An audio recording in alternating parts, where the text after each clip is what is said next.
Fala galera, eu sou o Jardel e você está mais uma vez no canal do Otoya. Dessa vez para comentar sobre uma pesquisa que foi feita pela rede NHK lá no Japão, né, que é um canal de televisão bem conhecido, bem relevante.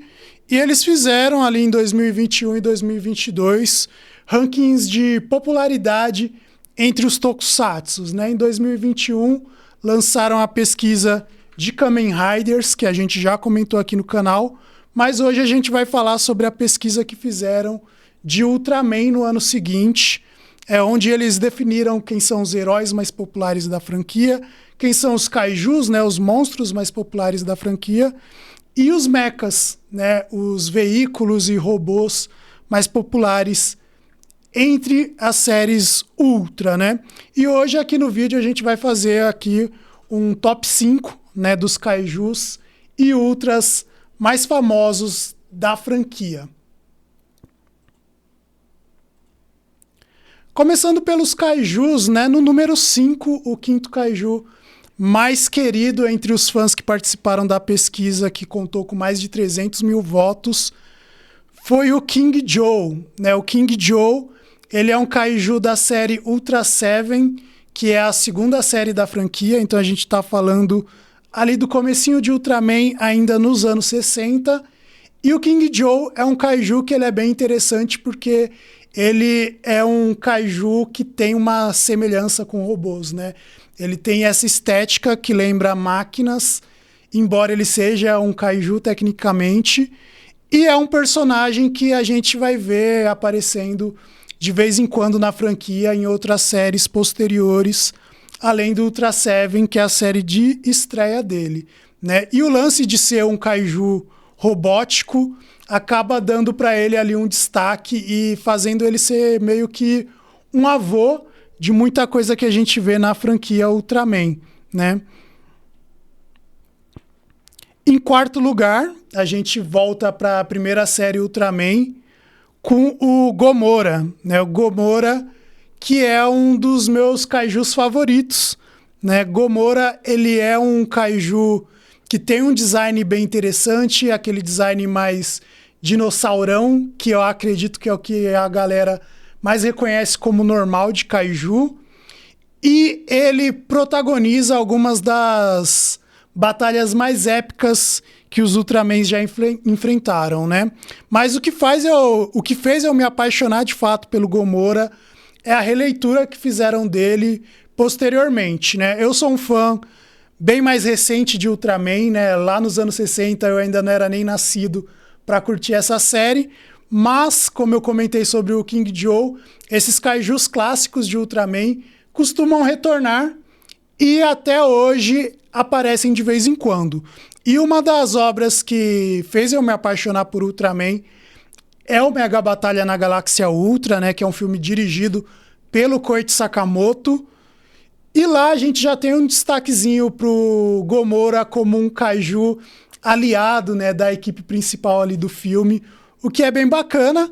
Mas posteriormente a primeira série que eu acompanhei em lançamento simultâneo com o Japão foi o Ultraman X, onde o Gomora também tem toda uma relevância para o plot da série, tem toda uma releitura do Gomora com o Gomora Armos, com o Mecha Gomora, que faz parte ali da história do Daichi, que é o nosso protagonista, e meio que é o aliado principal dele, né, do Ultraman X, o Gomora, nessa releitura mais boazinha.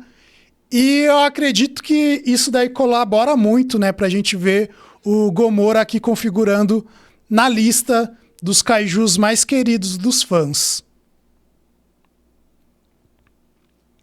O terceiro lugar aqui na lista dos kaijus mais queridos é novamente, né, da série Ultraman original, que é o Baltan Seijin, né, ou Alien Baltan. Mais uma vez, né, a gente está falando de um personagem que é recorrente na série Ultraman, que aparece em outras temporadas, mas aqui nesse caso em específico eu acredito que ele alcançou essa posição principalmente por conta realmente da série original, né? O Baltan Seijin, ele não é um kaiju, né? Ele é um alienígena que tem aspectos mais de kaijin, Então aqui a gente está falando de um personagem que, embora seja um monstro, ele tem feições mais humanas, ele é inteligente e ele levanta alguns debates que são interessantes para a série original e, posteriormente, nas próximas aparições dele, isso vai ser relembrado de certa forma, né? E uma das coisas que eu acho que também é bem positivo do Baltan Seijin na série original é que o episódio em que ele aparece é um dos melhores episódios já feitos na história da TV. Eu acredito que é um episódio que é muito bem escrito e que, de certa forma, consegue usar o monstro da semana de um jeito bem interessante, bem inteligente, né? Além disso, né, tenho relatos aqui de amigos que dizem que até hoje ainda tem medo da risada desse alienígena de Ultraman, né? Então, de fato, é um personagem bem marcante e que faz sentido estar aqui entre os favoritos da galera. O segundo lugar da lista dos monstros mais queridos dos fãs de Ultraman é o primeiro que surgiu na New Generations, né? E eu tô falando do Douglas Juggler, que é o vilão principal não, né? Que é o antagonista, né, da saga do Ultraman Orb, que é um dos Ultramans que a galera aqui no Brasil mais gosta, né? Então a gente tem todo um carinho pelo Orb. E o Juggler, que é o vilão principal dele, é um personagem que surgiu na nova geração, mas que conseguiu alcançar esse posto de ser considerado uma das maiores divindades entre os vilões de Ultraman, que de fato é para poucos, né? Para poucos, e o Juggler é o único da nova geração que vai estar aqui no nosso top 5, né? Isso daí fala muito sobre o Ultraman, né? Então inclusive um dos pontos que alguns amigos, como é o caso, por exemplo, do Bruce, né, vai sempre reclamar de Ultraman, né? Eles costumam reutilizar muito os monstros, né? Então esses monstros clássicos, como é o caso do King Joe, do Gamora, né, do Baltan Seijin, Dada e outros monstros clássicos da franquia, né? Eles têm um histórico de aparecer por mais de 50 anos. Então é muito difícil, né, para um monstro criado agora competir com eles.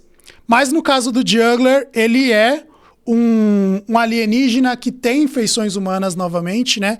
E ele é de fato colocado como um antagonista do nosso herói, que é o Ultraman Orb. Ele tem uns traços de anti-heróis que vai ser apresentado ali com o decorrer dos anos, né? Dando camadas novas pro personagem. E ele é um personagem que traz todo um carisma, que tem um ator ali interpretando a forma humana dele, que acaba tendo uma ligação maior com o público. E é de fato um personagem que mudou a forma como a gente se relaciona com vilões de Ultraman, né? Então ali com Juggler, a gente tem aquela presença de um antagonista na série de forma mais recorrente e contracenando com o protagonista na forma humana e tendo todo aquele lance meio de amigo e inimigo, e que tem uma certa pegada de outras séries de Tokusatsu fora da franquia Ultraman. Eu acho que até parece mais uma relação de Kamen Rider do que de Ultraman, né? A relação desses dois antagonistas. E, além disso, né, a gente tem que destacar o ponto, né, que o Juggler, ele é um dos caras mais gostosos que tem na história de Ultraman, né? Isso daí conta muito, e eu acredito que é por isso que ele foi o único da nova geração que conseguiu entrar aqui no top 5, né? Lembrando que isso daqui a gente está falando ali de 2022, então alguns ultras recentes não existiam ainda, mas mesmo assim eu não acho que nenhum dos vilões das novas séries conseguiria tirar, né, o posto do Juggler aqui nessa lista. E em primeiro lugar, no top 5 de kaijus, a gente tem talvez o arqui-inimigo do Ultraman, de todos os Ultramans, né? Que é o Zeton. Zeton, ele não é só um kaiju, né? Mas é um conceito de kaiju, que é o real ameaça para o Ultraman, né? O Zeton, ele é o monstro que de fato consegue derrotar o Ultraman e é tido como essa figura de ameaça desde a primeira série, e por isso que também é um monstro que vai ser recorrentemente reutilizado.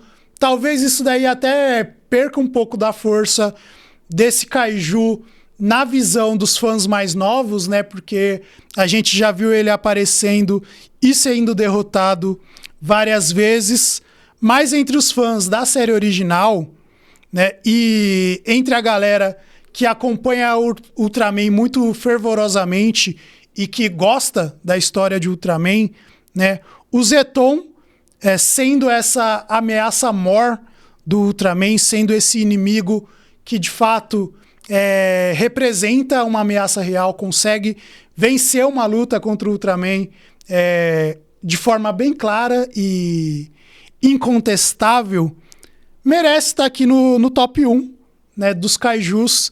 E esse é o nosso top 5, né, com King Joe, Gomora, Baltan, Juggler e Zeton. Você que é fã de Ultraman que está assistindo o vídeo, concorda com essa lista? Discorda dessa lista? Deixa aí nos comentários. E que kaiju faltou aqui na lista? Né? Qual monstro você acha que merecia ter um destaquezinho aqui no top 5, que poderia tirar, por exemplo, o King Joe? Comenta aí pra gente. E agora vamos, né, pra lista principal, que são os heróis, né? A gente falou aqui dos monstros mais queridos da franquia, mas a gente tem que falar dos heróis. E nos heróis eu acho que vai ser interessante, porque diferente dos monstros, onde a gente ficou em 3 séries, né, e o Ultraman original dominou a lista, né? A maioria dos monstros aqui que apareceram na lista são do Ultraman original. Nos Ultras, né, a gente vai ter uma diferença e vão aparecer heróis de épocas diferentes, com conceitos diferentes. E eu acho que é aqui que vai ter pano pra manga, vai ter discussão.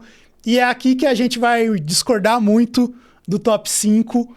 E eu vou querer ouvir a opinião de vocês sobre, né? Em primeiro lugar, né, o quinto colocado na nossa lista é o Ultraman original. Né? O Ultraman original, a primeira série ali dos anos 60, né, o nosso querido Ultraman Hayata, né, ele é o quinto da lista. Faz sentido ele estar na lista, né? Eu acho que seria um crime a gente fazer uma lista sobre uma franquia tradicional e não colocar o herói que originou a série ali na lista, né? Então o Ultraman original não pode ficar de fora, mas ele ficou aqui na berlinda ali, penduradinho na quinta colocação, né? Isso mostra que, embora ele seja um dos personagens mais importantes da franquia, ele não é o mais lembrado entre os fãs, né? Os fãs sabem da importância da série original, do Hayata, mas ele não tá no top 1, né? Ele tá aqui no quinto lugar. Mas é uma posição que é interessante e que nos mostra, né, que essas franquias antigas de Tokusatsu, né, com o passar do tempo, elas ganham novos fãs. Então, o primeiro herói da franquia, ele não necessariamente vai ser o primeiro herói que você viu da franquia, né? E muita gente que não acompanhou o Ultraman original na época de estreia conheceu pelos posteriores, né? Então, muita gente começou a assistir a partir da segunda série, que é o Ultra Seven. Muita gente começou a assistir a partir do regresso de Ultraman. Aqui no Brasil, inclusive, o regresso de Ultraman é muito famoso, é muito conhecido. Então, se você for falar com o pessoal mais velho de Tokusatsu, tem muita gente que começou a acompanhar a partir do regresso e que até prefere o regresso de Ultraman do que o Ultraman original, né? Mas é isso. Ultraman tá em quinto lugar, né? Marcando aqui de forma bem justa, né, o começo desse top 5. É um personagem que é legal, mas que de fato é a primeira série Ultraman, né? E a gente tinha pouca coisa para falar sobre o que é ser um Ultraman. Então eu acredito que a partir da segunda série e da terceira série e da 10ª série, né, a gente tem aspectos que vão sendo adicionados ao que é o Ultraman que tornam os personagens mais interessantes, né? Então, diferente dos kaijus que até hoje ainda são meio monocromáticos, a gente ainda tem esse lance de que o kaiju é aquilo e ponto final. Inclusive por isso que o Juggler é o monstro atual que entra na lista, porque ele não é um kaiju. Os Ultramans, eles vão ganhando novas camadas com o passar do tempo, e isso daí talvez até faça justiça, né, do Ultraman original não estar no top 1, né, porque, de fato, os personagens que vão aparecendo nas próximas séries são mais interessantes, talvez, do que o Ultraman original, que fala pouco e também luta pouco, né, e tem poucas camadas, né? E já emendando, né, falando no nosso quarto colocado, é um cara que vai trazer realmente isso que eu tô falando, porque ele é bem oposto do Ultraman original, né? E eu tô falando do herói que é apresentado ali no ano mágico de 2009, né? Então a gente tá falando de um salto temporal bem grande da primeira série pra cá, que é o nosso queridíssimo Ultraman Zero, né? O Ultraman Zero, ele é de fato um dos mais populares e é de fato um dos Ultramans que mais aparecem na franquia nos últimos anos, mesmo ele sendo um personagem que foi criado ali em 2009, né? E eu sou suspeito para falar do Ultraman Zero porque ele estreou no filme Mega Batalha na Galáxia Ultra, que é dirigido belíssimamente pelo Koichi Sakamoto, que é o meu diretor favorito de Tokusatsu. Então, o cara é brabo. E o Ultraman Zero também é, de fato, brabíssimo, né? Uma das coisas que eu acho que é legal de destacar do Ultraman Zero é que ele foi feito bem pensado para se encaixar dentro da mitologia dos Ultramans. Então, eles fazem uma ligação do Ultraman Zero com os Ultramans mais antigos para trazer, mesmo ele sendo um personagem novo, um certo grau de nostalgia.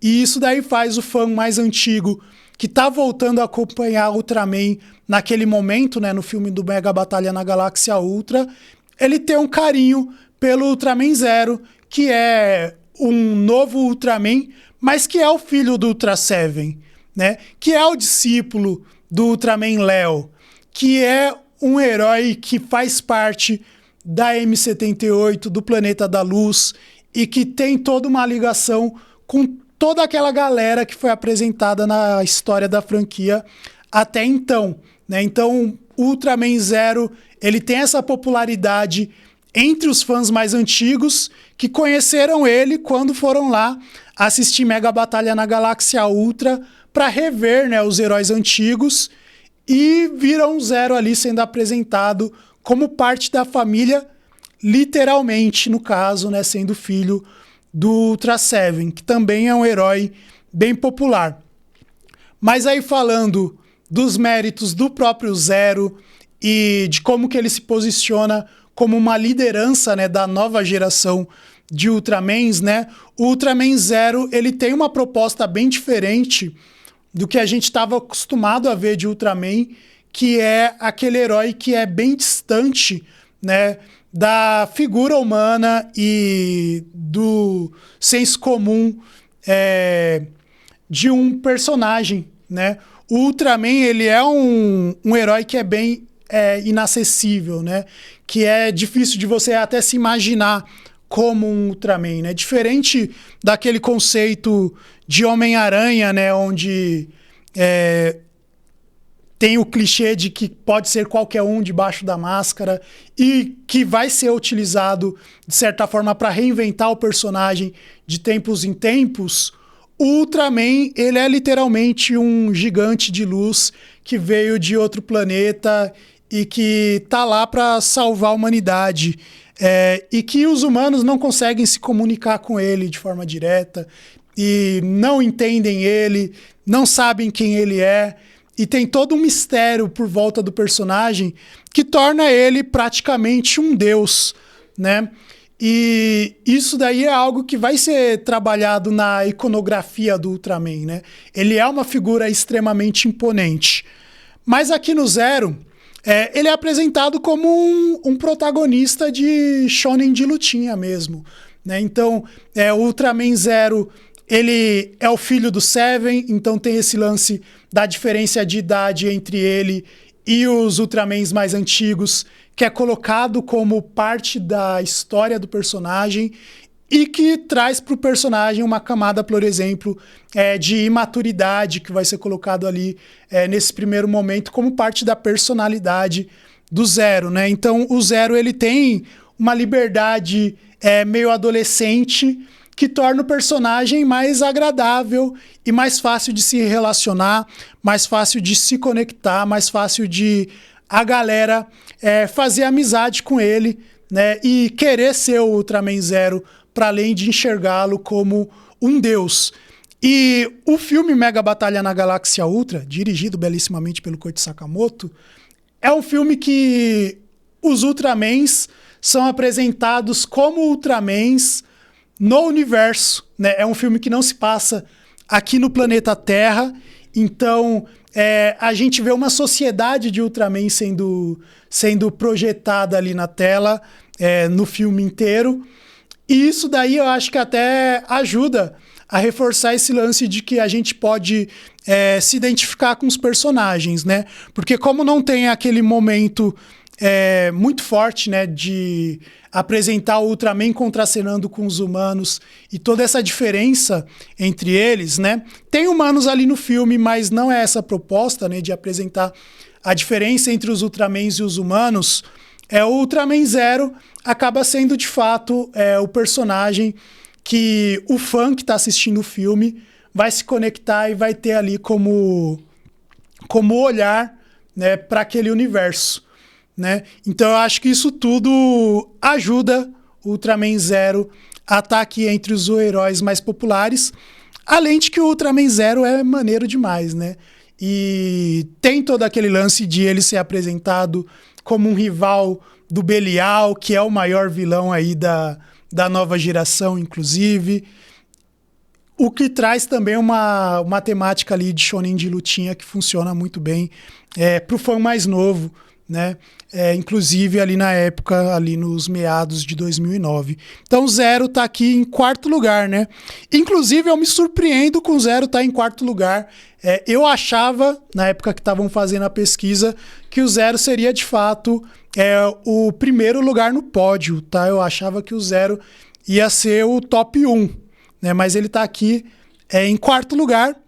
E em terceiro lugar temos o discípulo do Zero, né, o Ultraman Z, né? O Ultraman Z é um personagem que é completamente inspirado no Zero, né? Não tem jeito. E isso daí reforça, né, a popularidade do Zero, né? O Z, que é o autoproclamado discípulo do Zero, tá aqui na lista. E isso daí é mérito do Zero, de certa forma, né? Porque o Zero, ele meio que é o paizão da nova geração, né? Ele é o cara que vai fazer essas séries aí serem populares, que vai trazer os fãs antigos para acompanharem essas séries. E é o cara que, como personagem ali no universo da série, vai ter esse papel forte, né? De mentoria e de ser o senpai dos Ultras mais novos, né? No caso do Z, é um personagem bem interessante porque ele pega esse conceito do Zero de ser um Ultraman mais familiar, mais fácil de se identificar e coloca isso no que faltou, né, nas séries mais antigas, que é na interação entre o Ultraman e o humano, né? Então, em Ultraman Z, a gente tem ali uma relação, de fato, de amizade, né, entre o Zeto-san e o Haruhi, que é o protagonista humano da série, né? Então, a gente tem todos os momentos ali dos personagens conversando entre si, que é algo que, por exemplo, né, no Ultraman original não acontecia, né? Não acontecia esses diálogos entre o Ultraman e o humano. Eles só dividiam o corpo ali, tinha uma relação de simbiose, mas não eram amigos de fato, né? Já que no Ultraman Z, isso daí vai ser parte do cerne ali da história, né? A relação do Z com o Haruki e com os outros personagens da série também, que vão ter um certo grau de admiração pelo Z, embora não vão interagir diretamente com ele, né? Mas essa relação do Z com Haruki, eu acho que é o que faz o Z ser tão querido, e a própria relação do Z também com outros Ultramens, como é o caso do Zero, né? O lance dele ser o discípulo do Zero e dele dobrar a aposta do Zero e ter uma personalidade ali quase que pré-adolescente, né? Eu acho que faz o Z ser de fato um personagem bem interessante e que a galera mais nova, né, gosta muito, né? Eu acredito, né, que provavelmente o Z tá aqui principalmente por conta do pessoal mais novo que participou ali da pesquisa, né? Das crianças que também votaram ali, também opinaram na época. E o Z estar aqui na lista, né, já traz um ponto legal, que a gente tem momentos bem diferentes de Ultraman aqui na lista já. Então, o Ultraman original, a gente está falando de anos 60, começo da franquia. Ultraman Zero, a gente está falando ali dos anos 2000, né, metade dos anos 2000, numa época que nem era série de TV, eram filmes de Ultraman. E o Z, a gente está falando já de 2019 ou 2020, que é já os tempos modernos de Ultraman, né? Já é a série New Generations, que começou ali com Ultraman Ginga. Então o Z realmente representa o Ultraman de hoje. O Zero é o Ultraman que marcou a minha geração, né? A minha época. E o Ultraman original é o Ultraman que os tiozinhos, né, os idosos que acompanham o Tokusatsu votaram nele, né? Então, a gente aqui tem várias gerações de fãs de Ultraman participando e votando, né, no seu favorito. Diferente da outra pesquisa, onde só tinha monstro antigo e o Juggler ali meio deslocado na lista, né? Aqui não. Aqui a gente tem o Ultraman Z, que é talvez o favorito dos fãs de 15 anos, hoje em dia, né?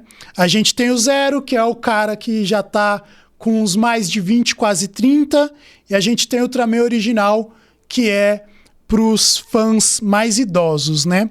E agora falta, né, a gente completar o top 5 com as medalhas de prata e de ouro, né? O Ultraman Z tá aqui com a medalha de bronze, né? A medalha de bronze tá na New Generation, né? Que é a geração mais atual. A medalha de prata vai voltar lá pro passado de Ultraman com o protagonista da segunda série Ultra, que é o Ultra Seven, né? O Ultra Seven é legal ter ele aqui na lista, primeiro, porque é uma série que passou aqui no Brasil, né? Assim como o Ultraman original e o regresso de Ultraman. Então a galera brasileira tem um carinho pelo Ultra Seven também. E o Ultra Seven é um personagem que ele, de fato, é recorrente na franquia por conta da sua popularidade. E tem o lance que é difícil de acontecer nas séries tradicionais de Tokusatsu, que é a segunda série ser mais popular do que a primeira, né? E isso daí é uma realidade em Ultraman, aparentemente. O Ultra Seven, ele é mais querido do que o Ultraman original. E os fãs que viram na época, muitos têm uma memória afetiva maior com o Ultra Seven do que com o Ultraman, só Ultraman, né? Que é o nosso queridíssimo Ultraman Hayata. O que eu acho que é, de fato, bem curioso, né? É bem curioso, né? Entre os pontos que a galera mais destaca, né, diferenciando o Ultra Seven do Ultraman, aqui no Brasil, pelo menos, é que o Ultra Seven, ele tem um quesinho exploitation ali, né? Porque é um Ultraman que apela um pouco mais para violência do que o seu antecessor. Então acaba tendo cenas que são extremamente marcantes e que a galera não consegue tirar da memória, né? Então tem momentos icônicos ali na série do Ultra Seven e que, de fato, o fã mais antigo vai lembrar, né? Mas, para além disso, né, o Ultra Seven, ele ganhou algumas releituras com o passar do tempo e isso daí ajuda o personagem a manter a popularidade, né? O lance dele ser revivido de tempos em tempos, com novas produções sendo feitas, pensadas diretamente pro Ultra Seven, né? Que é algo que o próprio Ultraman original ganha menos, né, do que o seu sucessor. O que é bem curioso de fato, né? Se a gente for comparar com Kamen Rider, né? A galera até reclama, né? Porque sempre lembram do primeiro Kamen Rider, né? Do nosso Ichigão da massa, sempre que vai fazer alguma coisa. Mas no caso de Ultraman, não. No caso de Ultraman, a gente teve várias releituras do Seven e a gente agora, né, tá tendo releituras de outras obras da franquia e coisas sendo criadas, pensadas para compor o universo de outras obras da franquia. Ultraman não se prende muito à imagem do Ultraman original como figura central, né? E isso daí colabora para o Ultra Seven estar aqui entre os mais queridos, né? Então muita gente que votou no Ultra Seven talvez tenha votado nele porque foi apresentado pelo Ultra Seven quando viu Ultra Seven X, por exemplo, né? Que é uma série ali do comecinho dos anos 2000, né? E aí se interessou em ver o Ultra Seven original e acabou tendo ele como personagem favorito. Até porque, inclusive, né, o Ultra Seven do Ultra Seven X é, de certa forma, né, o Ultraman original, né? Então, tudo isso converge, né? E agora, né, a medalha de ouro, né? A medalha de ouro, o Ultraman mais popular, segundo essa pesquisa. Aqui, gente, eu vou já deixar claro, né, que tem um carinho, né, por quem vos fala sobre essa série. E é uma série que, novamente, né, tem uma ligação com o público brasileiro, né? E isso daí é bem legal da gente ver quando a gente fala de uma lista que foi montada lá no Japão. A gente podia participar, mas a gente sabe que a amostragem principal é o público japonês, né? Pouco brasileiro votou de fato nessa lista. E é legal a gente ver que os Ultramans que são populares aqui também são populares por lá, né? E aqui entra mais uma geração de Ultras na lista, né? Uma geração que estava faltando entrar aqui vai entrar, finalmente, né? Que é os Ultras ali do comecinho de Era Heisei, né? E são os Ultras que marcaram uma época onde o Tokusatsu estava se reinventando de certa forma, né? A medalha de ouro na lista dos Ultras mais populares vai para o Ultraman Tiga, né? Ultraman Tiga é a série que marca o retorno do Ultraman como série de TV ali nos anos 90, né? Ele é o primeiro, a gente pode chamar ele de primeiro Ultraman Heisei, né? Ele é essa estreia desse novo momento da série Ultra e também ele é o marco ali de um início de uma trilogia que é a trilogia Tiga, Daina e Gaia, né? O famoso TDG, que foi homenageado aí pela Tsuburaya recentemente aí, com a marca de 25 anos dessa série, né? Ultraman Tiga passou aqui no Brasil, na TV aberta, na Record, na época, ali nos anos 2000, né? Comecinho dos anos 2000, um pouco depois da série ter sido exibida lá no Japão, né? É a série de 96, que curiosamente é o ano que eu nasci, né? Então, no ano que eu nasci, Ultraman estava renascendo na televisão japonesa com Ultraman Tiga. E é uma série que é de fato muito boa e que tem personagens muito carismáticos e muito interessantes, né? Um dos lances que é legal de destacar na série do Ultraman Tiga é que ela traz ali um aspecto que vai ser incorporado no Tokusatsu do começo dos anos 2000, em outras franquias, e aqui eu falo principalmente de Kamen Rider, né? Kamen Rider, no começo de Era Heisei, a galera que acompanha Kamen Rider não prestou muita atenção nisso, mas no começo de Era Heisei eles têm uma inspiraçãozinha ali nessa geração Tiga Daini Gaia, e eu acredito que o Tiga ele meio que serve de inspiração para muita coisa que vai acontecer, principalmente no primeiro Kamen Rider Heisei, que é o Kuga, né? Que é esse lance mais novelesco ali em Kamen Rider, né? E o Tiga é a série de Tokusatsu das franquias tradicionais que mais vai ter isso daí como um forte dela, de parecer uma novela, né? Hoje a galera fala muito, né, dos primeiros Heisei como, se você gosta de novela, você vai gostar de assistir Kamen Rider, se você vê esse começo de Era Heisei. Mas o Tiga é, de fato, uma novela em tudo que a gente possa imaginar, né? Não só na forma como a história é contada, mas nos próprios temas que eles resolvem colocar ali na história. Tem todo o lance de ser um Ultraman, que a gente tem um romance muito forte sendo trabalhado ali na história. Tem todo um quê dos personagens serem retratados de um jeito que é interessante para um público mais adulto, né? E isso daí vai colaborar para essa parte do romance entre os personagens principais, né? A gente tem uma mocinha e um herói que, de fato, tem uma relação ali, tem um flertezinho, é um casalzinho, né? Que é algo que faltava ali nas séries do começo e que hoje também é bem raro da gente ver sendo tratado como tema principal numa série de Ultraman, né? Para além disso, né, o Ultraman Tiga, ele tem toda uma mítica por trás do personagem que é diferente do que a gente via no Ultraman até então, né? O Ultraman Tiga, ele é um Ultraman ancião, né? É um Ultraman ancestral que já estava aqui na Terra há milênios atrás.